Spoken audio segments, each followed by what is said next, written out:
All right. Hello. Hi, welcome to Ask a Ranger segment. I am Barbara. I'm a volunteer here in the park, which is kind of like being a sub-adult in the National Park Service hierarchy. But very important. That's Volunteers right. are very important. I'm here to ask a ranger. And you are? Hello, I'm Jasa. I'm an interpretive park ranger here at Katmai National Park and Preserve. And we are here in Katmai National Park. We've brought some Katmai experience to you. We have the rain behind us. We have a sow and 3 cubs that are more than 50 yards away down the park. We are on the beach here at Naknek Lake. And we actually have some bear prints right here. This is a bear highway, and we hope we don't have to leave in the middle of our Ask a Ranger segment. But it could happen. It could happen. It'd be perfect, wouldn't it? It would. It'd be perfect. We want to thank Explore.org for making this possible. You're watching the cams, hopefully on Explore.org. We're doing Ask a Ranger. These questions have been gathered over the past few weeks. If you have some questions, please feel free to jump on Explore.org and click on the link and ask us some questions. We are in Katmai. Katmai is in southwest Alaska at the base of the peninsula. And that's where we are. Do you have anything to add to that? Yeah, you guys are probably here because there's a huge collection of brown bears here. And if you're on the cams, you probably know all about that. But we're gathered here on the beach today because of those bears blocking access to the river. So give you another view of the park here. We're standing in front of Naknek Lake. And yeah, just wanted to answer some of your questions today. Well, that's the perfect segue into our first question. Awesome. All right. Does Brooks River flow from Lake Brooks to Naknek Lake? Where in the bay do the salmon enter the rivers? And I looked on Google Earth and some maps, but can't trace the entire flow. Cool. So, starting from the ocean in Bristol Bay, there's a river called Naknek River. That leads into Naknek Lake, right behind us. Flowing into Naknek Lake is Brooks River, and that has its start in Brooks Lake. So there are all these streams and rivers that lead into Brooks Lake. From Brooks Lake is Brooks River, where our bears tend to hang out. That river is about 1.5 miles long and ends up in Naknek Lake here. So I kind of did that in a backwards, forwards kind of way. But the salmon will come in from Bristol Bay, from the ocean. They will head upstream in Naknek River, end up in this lake behind us, and then they'll make their way to the mouth of Brooks River, right over here. Some of the salmon are going to be spawning in Brooks River, but many of them are going to want to be in the streams that are past Brooks River, some of the streams that lead into Brooks Lake. So that means they have to jump the falls, and of course that's our favorite thing to watch, as the salmon leap into the mouths of the bears. So the Brooks Lake is over here. This way. About 2 miles that way. Mm-hmm. The river comes about 1.5 miles. The falls are down the way. Mm-hmm. For all you camp people, the floating bridge is right over there, and right now it is closed, and people are stuck there. For several hours. David and I took a canoe to get here to do this. And then the salmon come up, and they come into here, and then they disperse up into streams from here. Backwards. Backwards. So they're coming up from the ocean this here. way, up Brooks River, into Brooks Lake, and into the streams beyond. This is why I'm a volunteer, and I'm asking No the worries. ranger. It'd be cool if we had a map, but we don't have one printed today. All right. Number 2, do the gulls raise their young at Katmai? Seems like the food is plentiful, but don't recall seeing young ones hanging about in the later part of summer. So the 2 gulls that you're going to see the most of around here are glaucous winged gulls and mew gulls, and of those you see more glaucous winged gulls. So I'm going to talk about those for just a second. Glaucous winged gulls actually breed along most of the coast of Alaska, all the way down to northwest Oregon. They also will breed anywhere on the Alaskan Peninsula, which is where we are. They prefer to nest along lakes and coastal areas, and Katmai has a lot of both of those.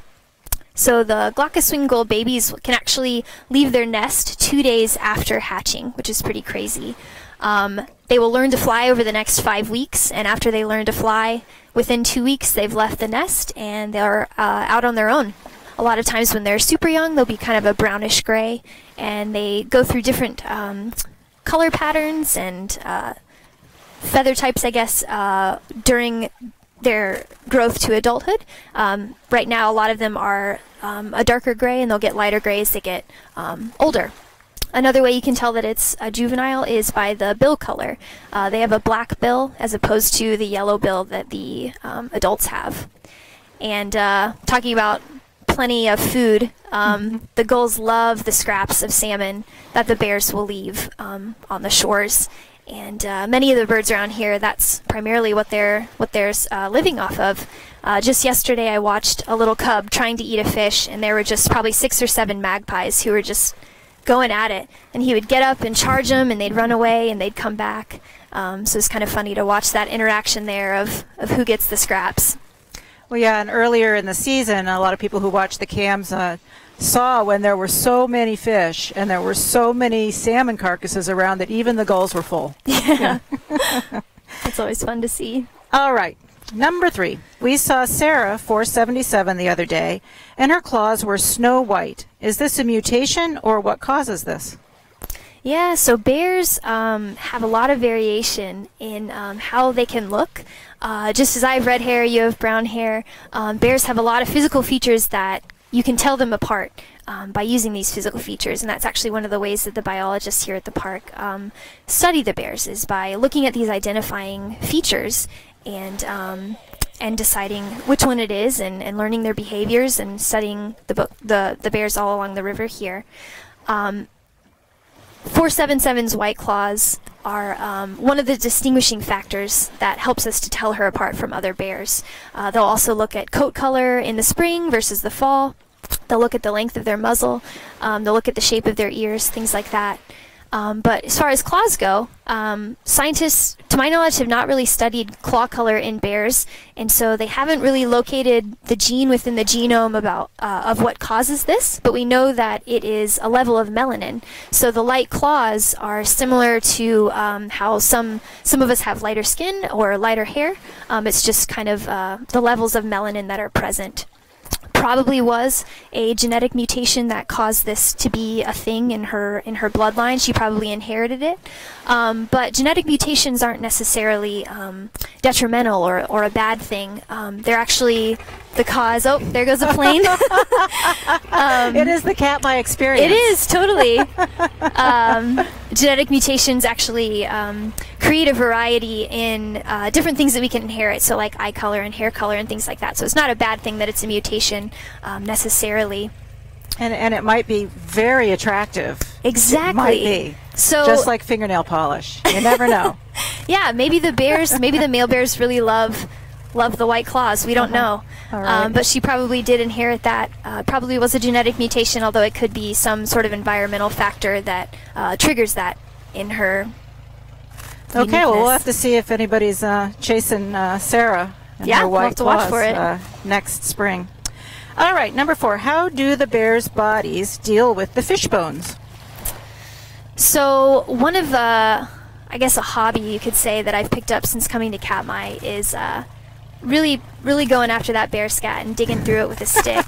Never thought that would be something I was into, but being here, it's been really cool to see how the scat changes over the course of the summer as bears go from food source to food source. So when I first got here, the bear scat was almost like horse manure. It was very dark green, almost black, and very clumpy and defined because the bears were eating, right after hibernation, coming out and eating a lot of grasses and greens, spring shoots. As the salmon started coming up the river in late June, the bears started gorging themselves on those, and the scat changed a lot. Became this salmon-colored gloppy goo, very attractive, smells great. And so when they start to supplement that with grasses and different greens around here, that provides fibers, so their scat becomes more defined again and a little clumpier, like we saw earlier in the season. And if you poke through this with a stick, never touch it with your hands, but if you poke through it with a stick, you can actually... it seems that those bones are just passing straight through their body. And they're pretty resilient animals. They can deal with a lot in their bodies. But I know that I've eaten salmon bones before, and I was fine. And these bears are clearly passing them through because they're still present in their scat. And so there's no research that says that it's doing anything, super bad to their gastrointestinal tract. But there hasn't been a lot of research on that. I do know that cooked bones are often a lot more brittle and hard than raw bones, and so apparently it's just working their way through their system, and they seem to be doing fine. So I had a visitor ask me the other day, so I asked a ranger this question, which is, you can see now all over camp scat that has a lot of berries in it. And they said, why are they not digested? And so I asked a ranger, and the ranger said, well, there's a couple of things that might be going on. One is just the massive number of berries are going through, that some of them are more digested than others. And they also have found through research that just because you see the berry and it looks whole doesn't mean that they haven't derived nutrients from it. So I thought that was very interesting. Yeah. And I am now paying a lot more attention to scat myself. Yeah. It's one of my favorite parts of the scat season, I guess, to see all those berries in that dark mass. Yeah, so he did use a stick. It showed me the different kinds of berries. So I can now identify many kinds of berries in next scat. level scat study. All right. Number 5, can the bears identify a salmon with eggs by smell? Seems like some bears will pick up a fish and just throw it away. So a lot of you guys have asked questions about why the bears are such picky eaters. A lot of times when they're in a prime fishing spot, like up at the falls, they will take a fish and strip it of its skins and eat those. It'll eat the brains out, and then if it's a female, it'll go for the eggs. And the reason they're doing this is because the bears are going for the most calorie-rich parts of the fish. So think about a bear in front of a big steak dinner. He's not going to waste precious stomach space on mashed potatoes and rolls. He's going to go for the thing that's going to beef him up, pun intended, the steak. He's going to go straight for the good stuff that's really going to help him pack the pounds on for winter. And so they're taking advantage of this great abundance of salmon in these prime fishing locations and only eating the stuff that's really going to help them pack on those pounds for winter. Many will pick up a fish and throw it away, and scientists honestly are not really sure why they do that. There have been several studies to see, which kind of fish bears prefer, but it seems to vary by location. Fish density has an effect on that. What kind of bear they're going to choose? What kind of fish they're going to choose? The fishing location has an effect on that. And so it's kind of hard to get a cut and dry answer for something like this. But one other study did find that the bears preferred to go for the larger fish, which were often the males, ironically. So sometimes if they're picking up a fish and throwing it away, maybe it just wasn't big enough for them to waste time on. Or perhaps I've heard it proposed that they just enjoy fishing. This is maybe just a part of their game, something that they enjoy doing. So they're not super sure. But I think what's really beautiful is that in places such as these, in parks, that we're inspired to ask these questions. And because these places are protected, it's a place for us to investigate these mysteries and to study these questions. So, kind of an honor. So, if anything we've done here or anything you've seen on the cams has caused some more questions in your mind, be sure to jump onto the link on the Explore.org. Explore.org. The featured comment section. In the featured comment section. Thank you. Yeah. And be sure to send those questions our way, and we'll try and work them into the next Ask a Ranger. So, thank you. Thank you.